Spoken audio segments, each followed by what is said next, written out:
I used to have a friend that was a stock salesman many years ago, and when you'd have lunch with him, he would just keep going like this. And finally it would get to you and you'd say, "What's that?" And he'd say, "That's opportunity." It was pretty good. This is a question about intrinsic value. You write and speak a great deal about intrinsic value. What I'd like you to do is expand upon that a little bit. First of all, what do you believe to be the important tools in determining intrinsic value? Secondly, what rules or principles or standards do you use in applying those tools? And lastly, how does that process, that is, the use of the tools, the application of the standards, relate to what you have previously described as the filters you use in determining your valuation of a company? If we could see, in looking at any business, what its future cash inflows or outflows from the business to the owners, or from the owners, would be over the next, we'll call it 100 years, or until the business is extinct, and then could discount that back at the appropriate interest rate, which I'll get to in a second, that would give us a number for intrinsic value. In other words, it would be like looking at a bond that had a whole bunch of coupons on it that was due in 100 years. And if you could see what those coupons are, you can figure the value of that bond compared to government bonds if you want to stick an appropriate risk rate in. Or you can compare one government bond with 5% coupons to another government bond with 7% coupons. Each one of those bonds has a different value because they have different coupons printed on them. Businesses have coupons that are going to develop in the future too. The only problem is they aren't printed on the instrument, and it's up to the investor to try to estimate what those coupons are going to be over time. As we have said, in high-tech businesses or something like that, we don't have the faintest idea what the coupons are going to be. When we get into businesses where we think we can understand them reasonably well, we are trying to print the coupons out. We are trying to figure out what businesses are going to be worth in 10 or 20 years. When we bought See's Candy in 1972, we had to come to the judgment as to whether we could figure out the competitive forces that would operate, the strengths and weaknesses of the company, and how that would look over a 10 or 20 or 30-year period. And if you attempt to assess intrinsic value, it all relates to cash flows. The only reason for putting cash into any kind of an investment now is because you expect to take cash out, not by selling it to somebody else, because that's just a game of who beats who, but in a sense by what the asset itself produces. That's true if you're buying a farm, it's true if you're buying an apartment house, it's true if you're buying a business. The filters you described, there are a number of filters which say to us, we don't know what that business is going to be worth in 10 or 20 years, and we can't even make an educated guess. Obviously, we don't think we know to 3 decimal places or 2 decimal places or anything like that precisely what's going to be produced, but we have a high degree of confidence that we're in the ballpark with certain kinds of businesses. The filters are designed to make sure we're in those kinds of businesses. We basically use long-term, risk-free, that's government bond type interest rates to think back in terms of what we should discount at. You know, that's what the game of investment is all about. Investment is putting out money to get more money back later on from the asset, and not by selling it to somebody else, but by what the asset itself will produce. If you're an investor, you're looking at what the asset is going to do, in our case, businesses. If you're a speculator, you're primarily focusing on what the price of the object is going to do independent of the business, and that's not our game. So we figure if we're right about the business, we're going to make a lot of money, and if we're wrong about the business, we don't have any hopes. We don't expect to make money. And in looking at Berkshire, we try to tell you as much as possible as we can about our business, of the key factors.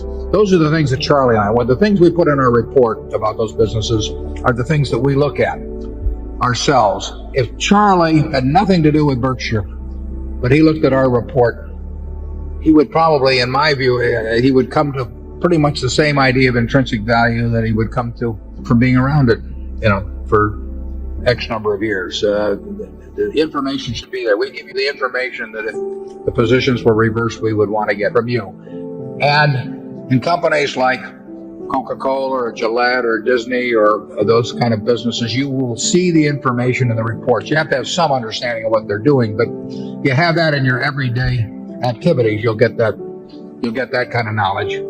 Yeah, you won't get it, in terms of some high-tech company, but you'll get it with those kind of companies. And then you sit down and you try to print out the future.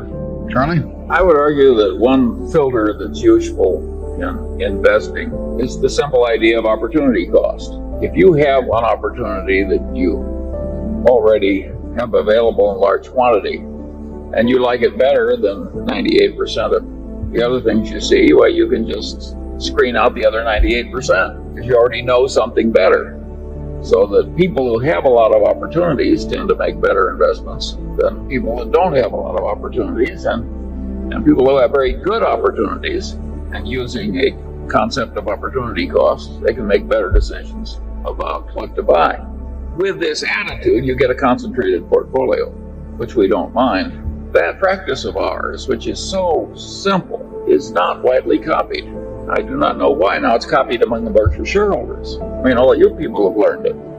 But it's not the standard in investment management, even at great universities and other intellectual institutions. Very interesting question. If we're right, why are so many eminent places so wrong? There are several possible answers to that question. The attitude, though, I mean, if somebody shows us a business, the first thing goes through our head is, would we rather own this business than more Coca-Cola? Would we rather own it than more Gillette? It's crazy not to compare it to things that you're very certain of. There's very few businesses that we'll find that we're certain of the future about as companies such as that. And therefore, we will want companies where the certainty gets close to that, and then we'll want to figure that we're better off than just buying more of those. If every management, before they bought a business in some unrelated field that they might not have even heard of, more than a short time before that's being promoted to them, but they said, is this better than buying in our own stock? Is this better than even buying Coca-Cola stock or something? There'd be a lot fewer deals done, but they tend not to measure. We try to measure against what we regard as close to perfection as we can get. Charlie? I will say this, that the concept of intrinsic value used to be a lot easier because there were all kinds of stocks that were selling for 50% or less of the amount at which you could have easily liquidated the whole corporation if you owned the whole corporation. Indeed, in the history of Berkshire Hathaway, we bought things at 20% of then liquidating value. And in the old days, the Ben Graham followers could run their Geiger counters over corporate America, and they could spill out a few things, and you could easily see, if you were at all familiar with the market prices of whole corporations, that you were buying at a huge discount. Well, no matter how bad the management, if you're buying at 50% of asset value or 30% or so on down, you have a lot going for you. And as the world has wised up and as stocks have behaved so well for people, that stocks generally have gone to higher and higher prices, that game gets much harder. Now to find something at a discount from intrinsic value, those simple systems ordinarily don't work. You've got to get into Warren's kind of thinking, and that is a lot harder. I think you can predict the future in a few places best if you understand a few basic ideas that come from a good general education. And that's what I was talking about in that talk I gave at the USC Business School. In other words, Coca-Cola is a simple company if it's stripped down and analyzed in terms of some elemental forces. When It's not Charlie hard talks to understand Costco either. There are certain fundamental models out there that do not take, you don't have the kind of ability that quantum mechanics requires. You just have to know a few simple things and really know them.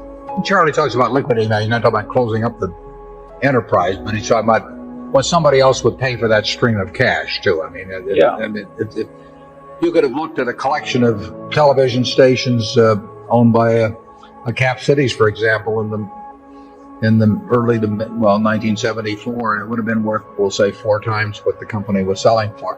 Not because you'd close the stations, but just their stream of income was worth that to somebody else. It's just that the marketplace was very depressed, although, like I say, on a negotiated basis, you could have gone and sold the properties for 4 times what the company was selling for, and you got wonderful management. And, I mean, those things happen in markets. They will happen again. But part of investing and calculating intrinsic values is if you get the wrong answer when you get through. In other words, if it says don't buy, you can't buy just because somebody else thinks it's going to go up or because your friends have made a lot of easy money lately or anything of the sort. You have to be able to walk away from anything that doesn't work. And and very few things work these days. You also have to walk away from anything you don't understand, which in my case is a big handicap. And you'd agree with Joran that it's much harder now. Yeah, but I would also agree that almost at any time over the last 40 years that we've been up on a podium, we would have said it was much harder in the past, too. But it is harder now. It's way harder. Part of it being harder now, too, is the amount of capital we run. I mean, if we were running $100,000, our prospects for returns would be, and we really needed the money, our prospects for return would be considerably better than they are running Berkshire. It's very simple. Our universe of possible ideas would expand by a huge factor. We are looking at things today that, by their nature, a lot of people are looking at. And there were times in the past when we were looking at things that very few people were looking at. But there were other times in the past when we were looking at things where the whole world was just looking at them kind of crazy. And that's a decided help.